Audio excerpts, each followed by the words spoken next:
ఇక్కడ కొట్టుకున్నామని చెప్పు, కొట్టెళ్ళాడని చెప్పక. అలాగే. పోతులు కదరా మీరు, దున్నపోతులు. అమ్మయ్యా అని వేసారంట. మరి అన్న వేసేసారు, మీరు కూడా వేసేస్తే నేను ఊరిలో వస్తా. నేను డబ్బులే చేయిస్తే నా డబ్బులు తీసుకునే వాడు సడన్ గా అలా ఎందుకు మారిపోయాడో అర్థం కావట్లేదు. వాడు అసలు స్వామియేనా? అయితే ఒక పని చేయండి, వాడి బాడీ ఉస్మానియా హాస్పిటల్ మార్చురీలో ఉంది కదా అన్నాడు కదా. అయితే మార్చురీలో బాడీ ఉందో లేదో చెక్ చేస్తే తెలిసిపోదు కదా. అంతేగా, మరికే పడింది. పదండి.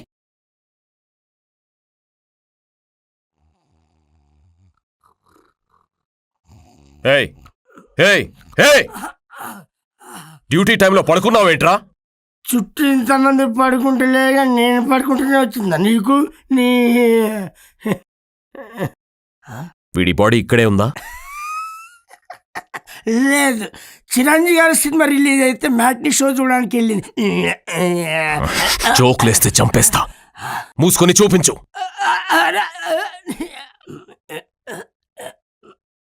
ఇదా?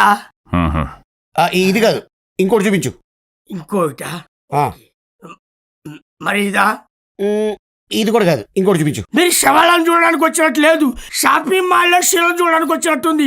ఇంకోటి నుంచి ఏంటా? ఇంకోటి చూపించు. చూపించరా.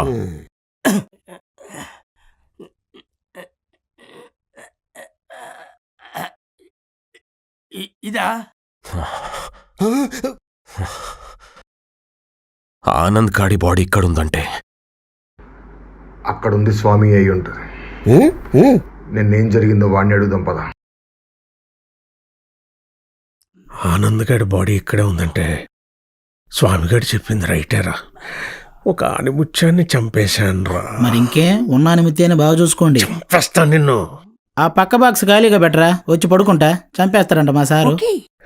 నిన్ను వదిలించుకోవాలంటే నేను ఏం చెయ్యాలరా? ఆ బాక్సులో మీరు పడుకోవాలి. ఆనంద్ గారిని చంపిన విషయం చక్రవర్తి గారికి తెలిస్తే మన పరిస్థితి ఏమవుతాం? అప్పటికి ఈ బాక్స్ ఖాళీ అయితే మీరు పడుకోవచ్చు. మార్చరి కట్టు వదిలేస్తాను నేను. ఎక్కడ మరి బయటికి వెళ్తే బాహుబలి మీరు. ఇక చూసింది పదండి.